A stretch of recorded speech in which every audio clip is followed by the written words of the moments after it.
In 1981, I had a near-death experience that changed my life forever. It was a routine visit at the dentist office that my mom had taken me to. I was at the age of 14 years old. And they gave me sweet air because I was feeling pain. And then I was feeling more pain, so I was kept pulling the dentist away. I heard him say to the assistant, turn up the nitrous oxide. And about 30 seconds later, I felt myself floating out of my body. Now at the ceiling, looking down, and I'm like, hello, hello, can you see me? Can you hear me? And then I went through the ceiling of the dentist office, up into the sky, and up into this tunnel. And then I was being pulled really fast through the tunnel, and it was very long and windy. And then came a pinhole of light, and it opens up into a tremendous, magnificent sky, a beautiful sky, incredible. And then I'm slowly turning to the right,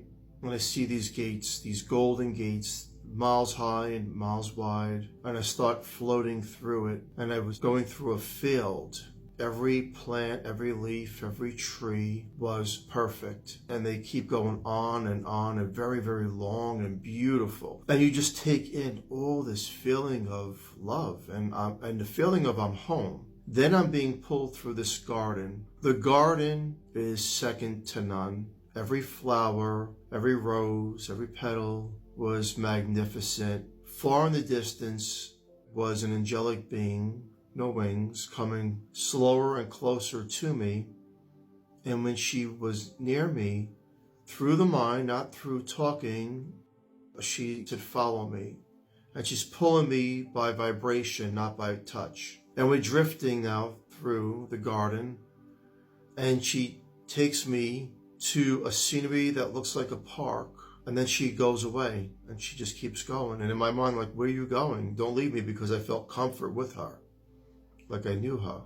And I see these two elderly looking people from behind, and they turn around and they look really, really good. And they're my grandparents. My grandma, who died earlier that year, and my grandfather, who I never met. And I says, Grandpa. And he looks at my grandmother and goes, hello, Sonny. And I says, Grandma. And she didn't look happy to see me. She says, go back. And he says to her, what's Philip doing here?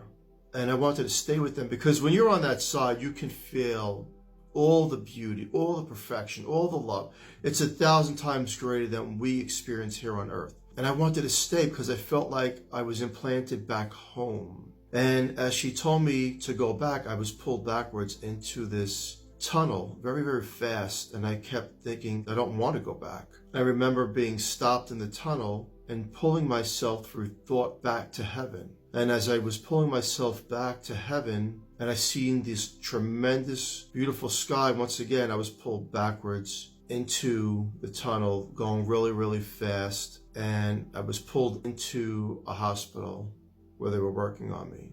And I remember gasping for air and breathing really heavy. And first person I seen was my mother. I wanted to explain where I thought I was. A couple days later, when I was back at home, and I tried to explain to my parents that I was in a place that I believed is heaven. Now, this is 1981, and it's hard for people to comprehend that your teenage son is in heaven. There were no TV shows or things to that nature that I would remember. No internet, just what you would learn in church. So I felt like I was lost. But I knew where I went was real and was true. I felt it with my body and my soul. There was no doubt in my mind. And it changed my life forever. And I make that statement because I had a spiritual awakening of myself. And time went by, and I remember telling friends I was in heaven, but no one believed me. A year later, a year had passed, and I put this behind me. It was a beautiful day in Staten Island, New York. I'm in the backyard. And I'm looking up at the sun, and I was like, God, if I was in your home, please give me a sign, because I know I was there, but I can't prove it to anybody.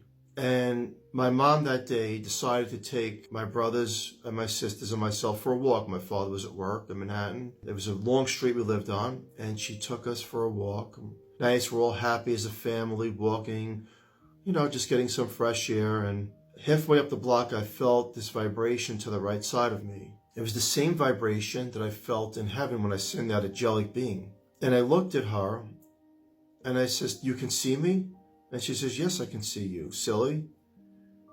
And I was like, "Mom, look, that's the girl from heaven." And I'm trying to tell my mom, my brothers, but they don't see her. But my older sister seen her. And she's laughing and joking with her. And I says to my sister, "You know her?"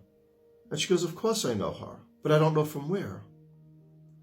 Now, the young girl was talking to myself through the mind, but as I'm watching her talk to my sister, it was through the mouth, through verbal. And I was hearing it.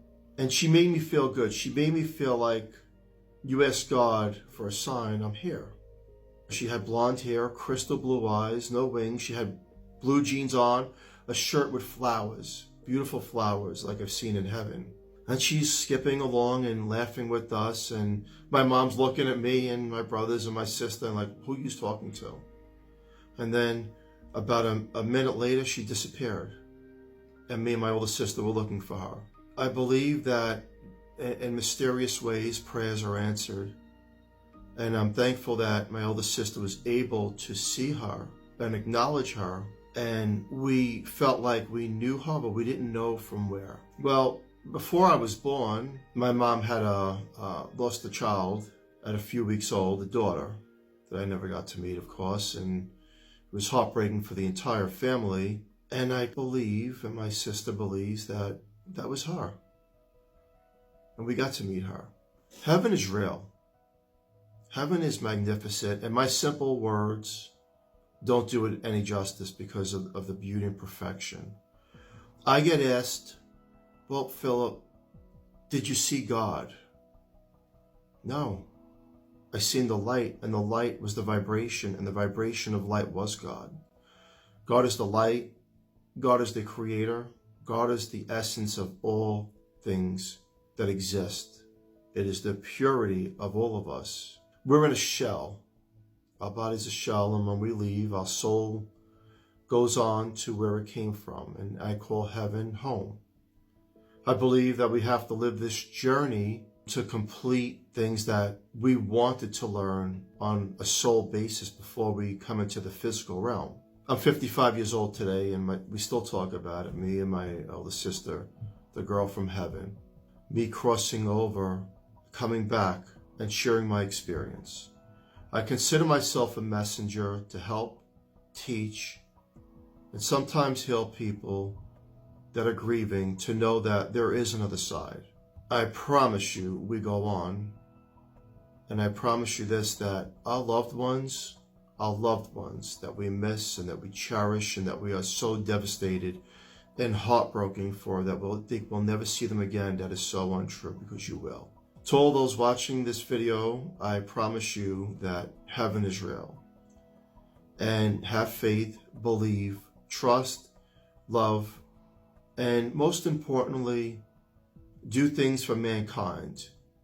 Help those along the way and strengthen your soul's journey, because that goes to eternity.